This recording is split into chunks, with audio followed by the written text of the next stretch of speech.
నమస్కారం. YNC news కి స్వాగతం. కేంద్ర ప్రభుత్వం ప్రవేశపెట్టిన అమృత భారత్ పథకం ద్వారా కాకినాడ టౌన్ రైల్వే స్టేషన్ అభివృద్ధికి కేంద్రం 50 కోట్లను కేటాయించిందని దక్షిణ మధ్య railway Vijayawada division senior divisional engineer Chunduru Gautam అన్నారు. అమృత్ భారత్ పథంలో ఫేజ్ 1 లో కాకినాడ టౌన్ రైల్వే స్టేషన్ లో సుమారు 31 కోట్లకు పైగా నిర్మాణం చేసిన పలు కట్టడాలను ఆయన పరిశీలించారు.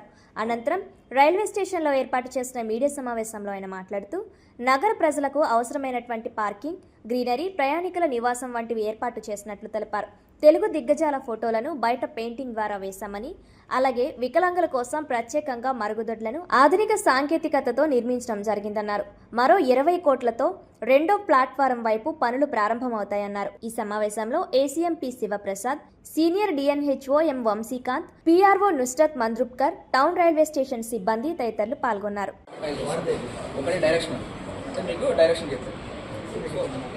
ఇదంతా ఎలా చేయాలి ఏంటన్నది క్లియర్గా మనకి ఇచ్చిన గవర్నమెంట్ ఆఫ్ ఇండియా గెజెట్లో క్లియర్గా ఉంటుంది. దాని ప్రకారంగా మనం ఎక్కడైతే చేంజ్ ఒక డైరెక్షన్ లేదా ఒక డైరెక్షన్ ఉంటుంది, చేంజ్ ఉన్న చోట వార్నింగ్ డైరెక్షన్, ఇవన్నీ కూడా మనం ఫెసిలిటీస్ ఈ స్టేషన్లో ప్రొవైడ్ చేస్తాం. ఇక్కడ నుంచి వాళ్ళ మేల్కి, ఫీమేల్కి, దివ్యాంగ వాళ్ళకి టాయిలెట్ సెపరేట్. లోపలికి వస్తే మీకు అది డిఫరెంట్ డబల్ హెడెడ్ రైలింగ్ అంటారు. డబల్ హెడెడ్ రైలింగ్లో అంటే ఇంత హైట్ అందరూ వీల్ చైర్ కూర్చొని కుదరదు కాబట్టి కింద కూడా ఇంకో రైలింగ్ ఇస్తూ వాళ్ళ మూమెంట్ ఫీజిబుల్గా ఉండేలాగా ప్రొవైడ్ చేసిన double headed railing.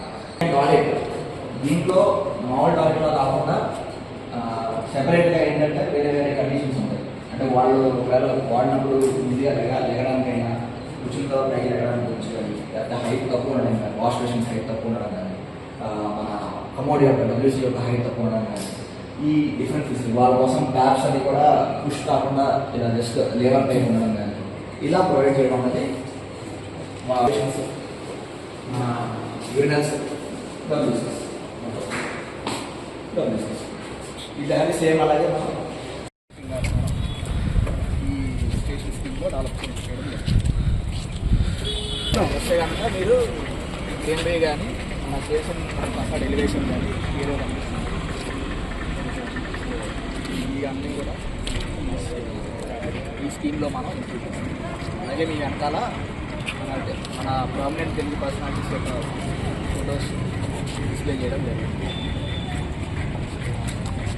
Mostly young people ఎవరైతే ఉన్నారో మొత్తం పబ్లిక్ అందరినీ కూడా మీరు అర్థమయ్యేలాగా అండ్ వాళ్ళకి తెలియజేస్తారనే ఉద్దేశంతో మేము ఈ టూర్ అనేది అరేంజ్ చేస్తాము.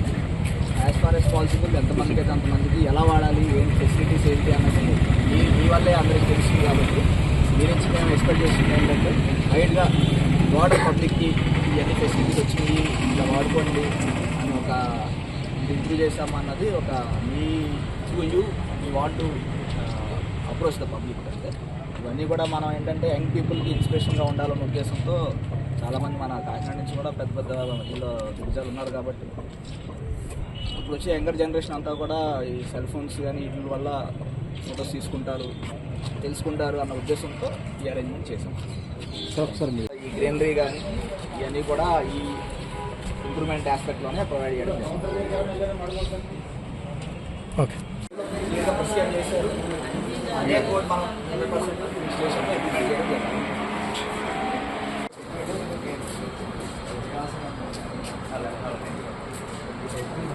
టౌన్ యొక్క ప్లాన్ మనం ఫేజ్ 1లో చేసిన వర్క్స్ అన్ని కూడా మీకు హైలైట్ చేస్తుంది. సర్క్యులేటింగ్ ఏరియా అంటే స్పేస్ గురించి ఏంటంటే బిఫోర్ పెట్టలేదు, ఇవన్నీ అయిపోయిన తర్వాత చేసి సర్క్యులేటింగ్ ఏరియా ఎలాగైతే అది చూడొచ్చు.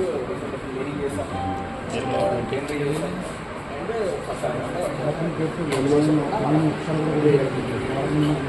నెక్స్ట్ దివ్యాంగ ప్రాజెక్ట్ 2016లో ఆ యాక్ట్ని మన ఇండియన్ రైల్వేస్ ఇన్కార్పొరేట్ చేస్తూ కొత్తగా మనకి గెజిట్ వచ్చింది. ఆ గెజిట్ ప్రకారం వాళ్ళందరికీ కూడా డిఫరెంట్ ఫెసిలిటీస్ మనం ప్రొవైడ్ చేసాం. ఈ అడ్మినిస్ట్రేషన్ మీడియా మిత్రులందరికీ వెల్కమ్ అండి. ఇవాళ మనం ఈ మీడియా టూర్ అరేంజ్ చేయడానికి ముఖ్యమైన కారణం ఏంటంటే 2023లో ప్రైమ్ మినిస్టర్ నరేంద్ర మోడీ గారు దేశవ్యాప్తంగా 1300 రైల్వే స్టేషన్స్ని అమృత్ భారత్ స్టేషన్ స్కీమ్లో డెవలప్ చేయాలన్నది ఆయన విజన్. ఆ విజన్కి తోడ్పడుతూ మనం ఈ కాకినాడ స్టేషన్ని ఏ విధంగా ఇంప్రూవ్ చేశామో, ఏ విధంగా డెవలప్ చేశామో, ఏమేమి ఎమ్యూనిటీస్ని మనం పబ్లిక్కి, ప్యాసింజర్స్కి ప్రొవైడ్ చేస్తామో చెప్పడం గురించి, మీ అందరికీ చూపించడం గురించి ఈ టూర్ అరేంజ్ చేశాము. ఈ టూర్లో, ఈ మీడియా టూర్లో భాగంగా మేము ఏమేం ఫెసిలిటీస్ ప్రొవైడ్ చేస్తామో 1 by 1 చెప్పాము. అది ఏమిటంటే, నెంబర్ 1, బయట నుంచి వద్దాము. ప్లాట్ఫామ్కి వచ్చే ముందు సర్క్యులేటింగ్ ఏరియా, అంటే కార్సు, ఆటోలు కానీ, 2 వీలర్స్ కానీ ఎట్లా రావాలి, వాళ్ళ సర్క్యులేటింగ్ ఏరియా యొక్క మూమెంట్ ప్లాన్, ఆ సర్క్యులేటింగ్ ఏరియాలో గ్రీనరీ, చెట్లు కానీ మనం నీట్గా చేయడం జరిగింది.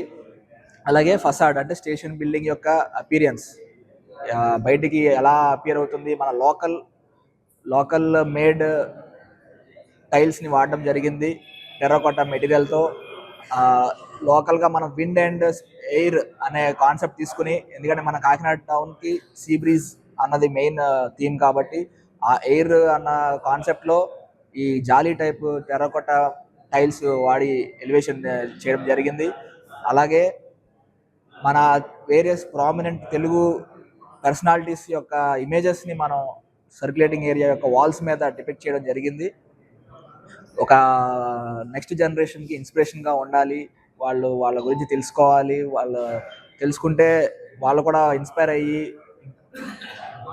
జీవితంలో ముందుకెళ్తారన్న ఉద్దేశంతో ఈ విధంగా ఏర్పాటు చేయడం జరిగింది సర్క్యులేటింగ్ ఏరియాలో. అలాగే స్టేషన్ బిల్డింగ్, ఆ సర్క్యులేటింగ్ ఏరియాలో divyang Jan 2016 rights for physically disabled persons act ప్రకారంగా మనం వేరియస్ ఎమ్యూనిటీస్ ప్రొవైడ్ చేసాం దివ్యాంగ్ జన్కి. సర్క్యులేటింగ్ ఏరియాలో వాళ్ళకి పార్కింగ్ కావచ్చు, అక్కడి నుంచి టికెట్ బుకింగ్ కౌంటర్ దగ్గర దాకా వెళ్ళడానికి టాక్టైల్ టైల్స్ వేసాము. అలాగే ఎలక్ట్రికల్ సైనేజ్ బోర్డులు ప్రొవైడ్ చేసాము. ప్లాట్ఫామ్ మీదకి వెళ్ళడానికి కూడా అలాగే ఆ tactile tiles, directional tiles, warning tiles వాడుతూ వాళ్ళకి డైరెక్షన్ ప్యాటర్న్, మూమెంట్ అర్థమయ్యేలాగా as per gazette, government of India gazette ప్రకారం మనకి ఎట్లా అంటే గైడ్ లైన్స్ ఉన్నాయో అవే ఫాలో అవుతూ చేసాము. దాని ప్రకారంగా సైనేజెస్ కానివ్వచ్చు, కోచ్ ఇండికేషన్ బోర్డ్స్ కానివ్వచ్చు, వేరియస్ పబ్లిక్ అనౌన్స్మెంట్ సిస్టమ్స్ కానివ్వచ్చు, అన్నీ కూడా మనం ఇన్కార్పొరేట్ చేసి ఈ phase 1లో ప్లాట్ఫామ్ 1 కాకినాడ టౌన్ ఇంప్రూవ్ చేశాము. దీంట్లో భాగంగా ప్లాట్ఫామ్ సర్ఫేస్ని చాలా నీట్గా ఇంప్రూవ్ చేయడం జరిగింది. కవర్ ఓవర్ ప్లాట్ఫామ్, అంటే షెడ్లు మొత్తం కూడా ఎక్కడ కుదిరితే అక్కడ కంటిన్యూస్గా బ్రేక్ లేకుండా షెడ్లు ప్రొవైడ్ చేయడం జరిగింది. అలాగే మనం ఉన్న ఇప్పుడు ప్రీమియం ఏసీ వెయిటింగ్ హాల్ని కొత్తగా కన్స్ట్రక్షన్ చేశాము. అండ్ దీని పక్కనే మన మోడ్యులర్ టాయిలెట్స్ ఉన్నవి. ఇవన్నిట్లో కూడా స్టేట్ ఆఫ్ ది ఆర్ట్ ఫెసిలిటీస్ని ఇన్కార్పొరేట్ చేస్తూ, డిజైన్ మీద చాలా ఫోకస్ చేస్తూ ఈ కన్స్ట్రక్షన్ అండ్ ఈ అమృత్ భారత్ స్టేషన్ స్కీమ్ని చాలా ఘనంగా మనం ఇన్వాల్వ్ అయ్యి సక్సెస్ఫుల్గా phase 1 కంప్లీట్ చేసుకున్నాము.